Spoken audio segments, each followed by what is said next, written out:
అందరికి నమస్తే. మొన్నటిదాకా కాళేశ్వరం మీద రేవంత్ రెడ్డి లేకపోతే మినిస్టర్సు ఎవరు మాట్లాడినా సరే అది కూలేశ్వరం అయిపోయింది. 1,00,00,000 కోట్లు గోదావరిలో పోసిండ్రు. అది పనికిరాదు. అది లేకపోయినా కోటెకరాలు పండించినాం అని మాట్లాడిండ్రు. ఇప్పుడు కొత్త రాగం అనుకున్నారు మళ్ళా. కాళేశ్వరం బరాజ్‌ను రిపేర్ చేయాలి. ఉన్నాయి కదా ఎల్ఎన్‌టీ వాళ్ళు రాకపోయినా సరే గవర్నమెంట్ డబ్బులు పెట్టైనా సరే చేయాలి. వాళ్ళు రారంట. గవర్నమెంట్ డబ్బులు పెట్టి చేద్దాం. ఇవి ఎందుకు యూటర్న్ తీసుకున్నాడో అర్థమైతలేదు. నువ్వు ప్రతిపక్షంలో ఉన్నప్పుడు ఓట్ల కోసం 4 మాటలు మాట్లాడినంటే సరే రాజకీయంగా మాట్లాడిన అనుకుందాం. ఎలక్షన్స్ ముందు చేసిందంతా అదే కదా పెంట. కానీ ఎలక్షన్స్ అయిపోయిన తర్వాత వీళ్ళు గవర్నమెంట్‌లోకి వచ్చిన తర్వాత రీసెంట్‌గా మొన్న కూడా మాట్లాడిండు రేవంత్ రెడ్డి. అది కూలేశ్వరం అయిపోయింది. అది పనికిరాదు. అది వైట్ ఎలిఫెంట్ అయిపోయింది. దాంతో అవసరం లేదు. మనం అక్కడి నుంచి తీసుకొస్తాం. ఎక్కడి నుంచి? తుమ్మిడికెళ్ళి తీసుకొస్తాం నీళ్లు. తుమ్మిడికెళ్ళి తీసుకొచ్చి అన్నారం సుందిలో పెడతాం. మేడిగడ్డ వదిలేస్తాం. మళ్ళీ ఉన్నంతలో ఏమైంది? ఉన్న ఫలంగా మేడిగడ్డను రిపేర్ చేసి దాన్ని తొందరగా వినియోగంలోకి తీసుకురావాలని రేవంత్ రెడ్డి ఆదేశాలు జారీ చేసినంట. అసలు ఏమైంది? ఎందుకు యూటర్న్ తీసుకున్నాడు? ఈ విషయం మీద మాట్లాడదాం. ముందు సబ్స్క్రైబ్ చేయండి, షేర్ చేయండి. ఈ వాస్తవాన్ని ప్రజలకు కూడా చూపించే ప్రయత్నం చేయండి. ప్రజలకు చేర్చే ప్రయత్నం చేయండి. ఒకటి, కాళేశ్వరం కట్టిర్రు, రైట్. కాళేశ్వరం వల్ల లాభం ఏందో కూడా చూసినాం. కాళేశ్వరం వల్ల ఏంటి లాభం అనేది కూడా చూసినాం. తెలంగాణ ప్రజలకు నీళ్లు లేకున్నాయి, నీళ్ళు వచ్చినాయి. ఎండాకాలంలో చెరువులు నింపినరు, నీళ్ళు వచ్చినాయి. ప్రాజెక్టులు రిజర్వాయర్లు నింపినరు, నీళ్లు ఉన్నాయి. భూగర్భ జలాలు పెరిగినాయి. బోర్లు ఎండిపోకుండా నీళ్లు పోసినాయి. అన్నీ చూసినాం. సరే, అన్ఫార్చునేట్ ఒక 2 పిల్లర్లు కుంగిపోయినాయి. అన్ఫార్చునేట్ ప్రసాద్ జరుగుతుంది. మనం కూడా ఇల్లు కట్టుకోవాలని చూస్తాం. మస్తు ₹1,00,000 కోటి రూపాయలు పెట్టి కడతారు. కట్టిన తర్వాత ఏమొచ్చిన క్రాక్ వస్తుంది. క్రాక్ వస్తే ఇల్లు కొడతారా? ఇంకా అయిపోయింది. ₹1,00,00,000 వేస్ట్. ఈ ₹1,00,00,000 దీనికి ఇంటికి పెట్టినాం, వేస్ట్ అయిపోయింది అంటారా? స్లాబ్ ఊడిపడ్డా మళ్ళీ స్లాబ్ పెట్టి కడతారు. సింపుల్, అంతే.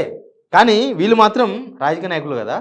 అసలు ఇది పనికొస్తుంది అంటే కేసీఆర్ చేసిన ప్రాజెక్ట్ పనికొస్తుంది. ఈ క్రెడిట్ కేసీఆర్కి పోతుంది. కాబట్టి ఇది ఎట్టి పరిస్థితిలో పనికిరాదా అని చెప్పాలి. ఇది పనికొచ్చే అవకాశం ఉన్నా, ఇంజనీర్లు పనికొస్తుందని చెప్తున్నా మనం మాత్రం ఇది పనికిరాదనే అనాలి. దీన్ని రిపేర్ చేయొద్దు. దీన్ని బాగు చేస్తే మళ్ళీ చూసినావా కాళేశ్వరం వల్ల నీళ్ళు వచ్చినాయి అంటారు రైతులు. కాబట్టి ఇది అట్లే వదిలేయాలి. ఇది మొన్నటిదాకా ఉన్న వీళ్ళకున్న స్టేటస్. కానీ ఇప్పుడు ఏమంటారు తెలుసా? అర్జెంటుగానంట, వెరీ అర్జెంటునంట. పునరుద్ధరణ పనులు డిజైన్ కన్సల్టెన్సీ అఫ్రీ ఐఐటి చెన్నై ప్రతినిధులతో ప్రత్యేకంగా భేటీ అయినట్టు ముఖ్యమంత్రి. బరాజులకు మరమ్మతులు చేసి వినియోగంలోకి తీసుకురావాలని అధికారులకు ఆదేశించారు. ఎన్డీఎస్ఏ సూచనల మేరకు పనులకు వీలైనంత త్వరగా పూర్తి చేయాలని స్పష్టం చేశారు. Central water and power research station ఆధ్వర్యంలో జరుగుతున్న పరీక్షలు వాళ్ళు ఇచ్చిన ప్రశ్నలు చదువుతున్నాను నేను సీఎం ఆఫీస్ నుంచి. స్టేషన్ ఆధ్వర్యంలో జరుగుతున్న పరీక్షలు నమూనా సేకరణను వర్షాకాలంలో ప్రారంభించడానికి ముందే పూర్తి చేయాలని చెప్పారు. నీటిపారుదల శాఖ, సివిల్ తర్వాత బరాజ్ నిర్మాణ సంస్థలు డిజైన్ కన్సల్టెన్స్తో టీం ఏర్పాటు చేయాలని సూచించారు. మేడిగడ్డలో కుంగిపోయిన పిల్లరే కాకుండా కిలోమీటర్న్నర ఉన్న బరాజ్ను అధ్యయనం పూర్తిగా చేయాల్సి ఉంటుందని ఇంజనీర్లు ముఖ్యమంత్రి దృష్టికి తీసుకొచ్చారు. మేడిగడ్డ దగ్గర 500 బోర్లు తవ్వాల్సి ఉందని ప్రత్యేక యాక్షన్ ప్లాన్ సిద్ధం చేయాలని సీఎం ఆదేశించారు. మరమ్మతుల డిజైన్లు డిసెంబర్ వరకు చేయాల్సిన పనులు పూర్తిగా షెడ్యూల్ సిద్ధం చేయాలని సమావేశంలో సీఎస్ రామకృష్ణారావు వీళ్ళు పార్టిసిపేట్ చేశారు. మరి అప్పటికిప్పటికి ఏమైనా ఆకాశం దేయపడ్డదా? లేకపోతే ఎల్ఎన్టీ సంస్థ ఏమైనా ముందుకు వచ్చిందా మేము ఫ్రీగా చేస్తామని? అప్పుడు అన్నారు వాళ్ళు. ఈ గవర్నమెంట్ వచ్చిన కొత్తలా వారంటీ ఉన్నది, ఇంకా చేస్తారు, మేము చేస్తాము, ₹450 కోట్ల ఖర్చు అవుతుంది, మేమే ఖర్చు పెట్టుకుంటాం, మేము చేస్తామంటే అప్పుడు వీళ్ళు ఏం చేసారు? లేదు లేదు లేదు, చేసేది లేదు, ఇది మొత్తం పోయింది, కూలిపోయింది, ఇది మొత్తం పనికిరాదు, ఇది ఇంకా రాదు, ఇది అయిపోయింది. ఇది మొన్న కూడా మాట్లాడా కదా, తుమ్మిడేటికి వెళ్ళి నీళ్ళు తీసుకొస్తామని. మహారాష్ట్ర ప్రభుత్వంతో మాట్లాడతాం, ఒప్పిస్తాం. అంత ఈజీ కాదు. ఈ రాహుల్ గాంధీ కాదు ఒప్పుకోనికి. అవతల మహారాష్ట్రలో వాళ్ళు ఏం చెప్తా దీన్ని వినరాలు. 50 ఏళ్ళలో కూడా ఒప్పుకోరు తుమ్మిడి దగ్గర. ఎందుకు రేవంత్ రెడ్డి యూటర్న్ తీసుకోవడం నాకు 2-3 కారణాలు కనిపిస్తున్నాయి. ఒకటి, తుమ్మిడిహేటి దగ్గర మహారాష్ట్ర ప్రభుత్వం 52 మీటర్లకో 50 మీటర్లకో ఒప్పుకునే అవకాశాలు లేవు. ఆల్రెడీ కేసీఆర్ మహారాష్ట్ర ప్రభుత్వంతో 48 అడుగులకు అగ్రిమెంట్ చేసుకొని వచ్చారు. అగ్రిమెంట్ చేసుకొచ్చారంటే మహారాష్ట్ర ప్రభుత్వం అంతే ఒప్పుకుంటుంది. వాళ్ళ భూమి మునిగిపోతుంది, వాళ్ళ ఊర్లు మునిగిపోతాయంటే వాళ్ళు ఒప్పుకుంటారా? ఆల్రెడీ అన్ని సంప్రదింపులు అయిపోయిన తర్వాతనే అది జరిగింది. ఇప్పుడు అంతకుముందు ఉమ్మడి ఆంధ్రప్రదేశ్లో కాంగ్రెస్ గవర్నమెంట్ ఇక్కడ, మహారాష్ట్రలో, తర్వాత కేంద్రంలో ఈ 3 ప్లేసుల్లో కాంగ్రెస్ ఉంటేనే ఒప్పుకోలే అప్పుడున్న మహారాష్ట్రలో ప్రభుత్వం. అట్లాంటిది ఈ కాంగ్రెస్ గవర్నమెంటు, అక్కడ ఉన్నది బీజేపీ గవర్నమెంటు, సెంట్రల్లో బీజేపీ గవర్నమెంట్ ఉంది, ఒప్పుకుంటారా? ఎవరు ఒప్పుకోరు. కాబట్టి 48 అడుగులకు ఇస్తే జస్ట్ హైదరాబాద్కి మాత్రమే నీళ్ళు పోతాయి. ఆ నీళ్లు కాళేశ్వరం దాకా రావు, అన్నారం రావు, సుందిల రావు, ఎల్లంపల్లికి రావు, ఎక్కడ రావు. కాబట్టి నాకు తెలిసి మహారాష్ట్రతో వీళ్ళు వేసుకున్న ప్లాన్ ఫెయిల్ అయిపోయింది. ఫస్ట్ 4 పాయింట్లు అంతే. మహారాష్ట్రతో వీళ్ళు ఏదో చేద్దాం అనుకుని ఆయన ఎప్పుడో చెప్పిండు 3 months బ్యాక్ చెప్పిండు రేవంత్ రెడ్డి 15 రోజుల్లో మహారాష్ట్ర పోతున్నా ఒప్పించుకొని వస్తా అంటే ఖండం తిరిగిన అనుకున్నాం. తీరా చూస్తే మహారాష్ట్రలో ఫోన్లోనే ఎత్తలేనట్టున్నారు. అసలు మహారాష్ట్ర దాకా పోనే లేదు, ఆల్రెడీ మడత పెట్టేసింది దాన్ని. ఇప్పుడు ఎటు తిరిగి మళ్ళీ అప్పుడు చేసుకున్న అగ్రిమెంట్ ప్రకారమే తుమ్మిడి దగ్గర నీళ్ళు తీసుకోవాలి అంతే. ఇంకోటి ఏంటంటే నీటి లభ్యత, తుమ్మిడి దగ్గర నీళ్ళు ఎక్కువ ఉంటాయి అన్నాడు. ఇప్పుడు ఎండాకాలం ఇప్పుడు చూద్దాం. ఇప్పుడు 6000 క్యూసెక్ల నీళ్ళు మేడిగడ్డ దగ్గర పోతున్నాయి. ఆడ ఎన్ని పోతున్నాయి? తుమ్మిడి దగ్గర ఎన్ని పోతున్నాయి నీళ్ళు? ఇప్పుడు ఇక్కడ ప్రాణహిత నీళ్ళు ఉన్నాయి కాబట్టి మేడిగడ్డ దగ్గర మనకు 6000 క్యూసెక్ల నీళ్ళు పోతున్నాయి. అంటే ఇంత ఎండాకాలంలో కూడా మేడిగడ్డ దగ్గర నీళ్ళు ఉన్నాయి తప్ప తుమ్మిడి దగ్గర నీళ్ళు లేవు. అంటే అక్కడ ప్రాజెక్టు కట్టినా కూడా వేస్ట్. 2 పాయింట్లు. 3వ పాయింట్ ఏంటంటే తెలంగాణలో వానాకాలం వానలు పడుతున్నాయి, ఇబ్బంది ఏం లేదు. ఇంకొక మెయిన్ రీజన్ ఇది, నెక్స్ట్ వానాకాలంలో వానలు తక్కువ పడతాయని సెంట్రల్ వాతావరణ శాఖ రిపోర్ట్ ఇచ్చింది. ఇప్పుడు ఆల్రెడీ మనం ఎండాకాలంలో ఉన్నాం. ఆల్రెడీ రైతులు అక్కడక్కడ ట్యాంకర్లు తీసుకుపోయి నీళ్ళు పోస్తున్నారు. చాలా ఊర్లలో మళ్ళీ ఎద్దుల బండ్ల మీద ఈ బ్లూ కలర్ డ్రమ్ములు వేసుకొని పోయి నీళ్ళు తెచ్చుకుంటున్నారు. అంటే తాగునీళ్ళు సాగునీళ్ళకు చాలా ఇబ్బంది అవుతుంది. నెక్స్ట్ మంత్ ఇంకా మనకు మే కూడా చూడాలి కదా, మనం జూన్ వరకు చూడాలి. మళ్ళీ జూన్ తర్వాత కూడా వానలు తక్కువ అంటున్నారు. కాబట్టి ముందే ఎస్కేప్, ఇది రేవంత్ రెడ్డి ఎస్కేప్ అయ్యే ప్లాన్.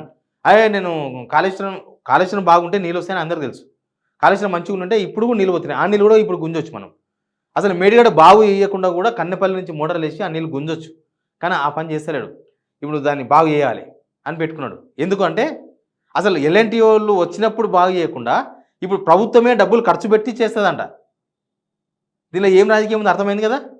ఇప్పుడు నీళ్లు లేవు, నీళ్లు తక్కువైతాయి, రేపు వానకాలం వాన పడకపోతే ఇంకా ప్రాబ్లం అవుతుంది. అప్పుడు ఇట్లా ఉండదు, ఇంకా బీభత్సంగా ఉంటుంది. ఇప్పుడు నీళ్ళు వచ్చినాయి, రైతులు ఎవరు పనులు చేసుకుంటున్నారు, తాగునీళ్ళు అంతో ఇంతో ఉన్నాయి, వానకాలంలో వాన పడదు కాబట్టి నడుస్తుంది. ఈ సమ్మర్ వస్తేనే సమ్మర్లోనే ఇంత ఇప్పుడే ప్రాబ్లం అవుతుంది. రేపు వచ్చే వానకాలంలో వానలు తక్కువ పడితే అప్పుడు ఇంకా మామూలుగా ఉంటుంది, ఇంకా చాలా బీభత్సంగా ఉంటుంది అనమాట. అప్పుడు మనకు తాగునీళ్ళు దొరకవు, సాగునీళ్ళు దొరకవు, ఈ రిజర్వాయర్లకు నీళ్ళు రావు, చాలా ప్రాబ్లం వస్తుంది.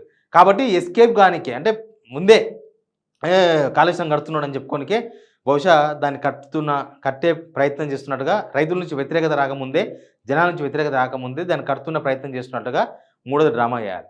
కానీ దీనిలో ఒక ప్రధానమైన కారణం ఉంది. ఏంటంటే కడతారు, కట్టిన తర్వాత దాన్ని అక్కడ ప్రాబ్లం అయితే దానికి రేవంత్ రెడ్డి బాధ్యత వహిస్తాం.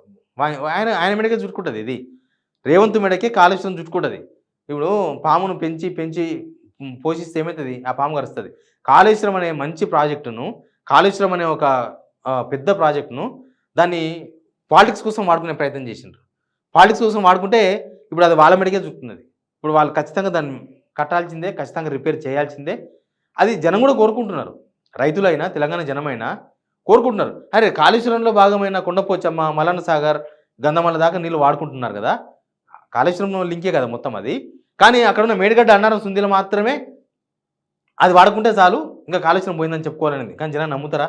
జనమే నమ్ముతలేరు. వీళ్ళు కడతలేరు కాబట్టి వాళ్ళ ఇష్టం. అది రిపేర్ చేయాలి. రిపేర్ చేయకపోతే అది వాళ్ళ ప్రాబ్లం, గవర్నమెంట్ ప్రాబ్లం. దేనైనా ఇప్పుడు సమాజంలో భూమి మీద టెక్నాలజీ ఎట్లయిపోయిందంటే దేనికైనా సొల్యూషన్ దొరుకుతుంది. మరి మేడిగడ్డకు సొల్యూషన్ దొరకదా? అన్నారం, సుందిలకు సొల్యూషన్ దొరకదా? అందుకే యూటర్న్ తీసుకున్నాడు. జనాల నుంచి తీవ్రమైన వ్యతిరేకత వస్తుంది. జనాలు ఇంకా 2.5 సంవత్సరాలు అయిపోయింది గవర్నమెంట్ కూడా, ఇంకా మేము అదే తమాషా కొట్టుకుంటూ ఉంటే జనాలు కూడా తమాషా చేస్తారు, అప్పుడు ఇంకోలాగా కనిపిస్తుంది. కాబట్టి దాన్ని అట్లా కాదు, దీన్ని రిపేర్ చేసి వాడదాం అని అనుకుంటున్నాను. లేకపోతే 4వది ఏంటంటే పాలిటిక్స్ చేద్దాం. ఇంకా అంటే ఉత్త కడుతున్నట్టు యాక్షన్ చేద్దాం, కడుతున్నట్టు యాక్షన్ చేసి దాని మీద ఇంకా ఎక్కువ విమర్శలు చేయొచ్చు, దాన్ని ఇంకా తవ్వి అసలు ఇది మొత్తం ప్రాజెక్ట్ పనికిరాదని చెప్పి తేల్చుదాం, అంటే దీన్ని కూల్చేద్దాం ఆ పేరుతోనైనా, ఇట్లా ఉండొచ్చు బహుశా. దీనిలో ప్లాన్ 4వ ప్లాన్ ఇదే. అది మొత్తం చేసినట్టు చేసి దాన్ని మొత్తం కూల్చేసి ఇంకా కాళేశ్వరమే లేదు, మొత్తం మేము ప్రయత్నం చేసినాం, మా ఇంజనీర్లు వచ్చి చూసినారు, అది పనికిరాదని చెప్పిండ్రు, కాబట్టి మేము మొత్తం వదిలేస్తున్నాం, ఇంకా అది కూలిపోతుంది. ఎందుకంటే ఇప్పటికీ ఈ గవర్నమెంట్ వచ్చిన తర్వాత 24 వర్షాకాలం పోయింది, 25 వర్షాకాలం పోయింది, రేపు 26 వర్షాకాలం కూడా వస్తుంది. లక్షల క్యూసెక్ నీళ్ళు పోతుంది దానికి వెళ్ళి, అదేమో చెక్కు జరుగుతలేదు, ఏడో కూలుతలేదు కదా. అప్పుడు వాసిన పర్రెనే తప్ప చిన్న పర్రె కూడా పెద్దగా అవుతలేదు. దాంతోన అది ఇంకా గట్టిగా ఉందనేది అందరికి తెలిసిపోయింది జనాలకి. కాబట్టి దాని అట్లా కాదు, ఏదో ఒకటి చేసి దాని మొత్తానికి భూస్థాపితం చేద్దామన్న ప్రయత్నం అని ఉండొచ్చు. ఈ 4 కారణాలతోన బహుశా ఆయన యూటర్న్ పాలిటిక్స్తో, యూటర్న్ కామెంట్స్తో చేస్తున్నట్టు కనిపిస్తుంది. మీరు ఎందుకు రేవంత్ రెడ్డి సడన్గా ఇప్పటిదాకా పనికిరాదన్న ప్రాజెక్టును చేద్దాం అనుకుంటున్నాడు అనే మీకేముందో, మీ దగ్గర ఉన్న పాయింట్ ఏందో కింద కామెంట్ బాక్స్లో చెప్పండి. Please subscribe.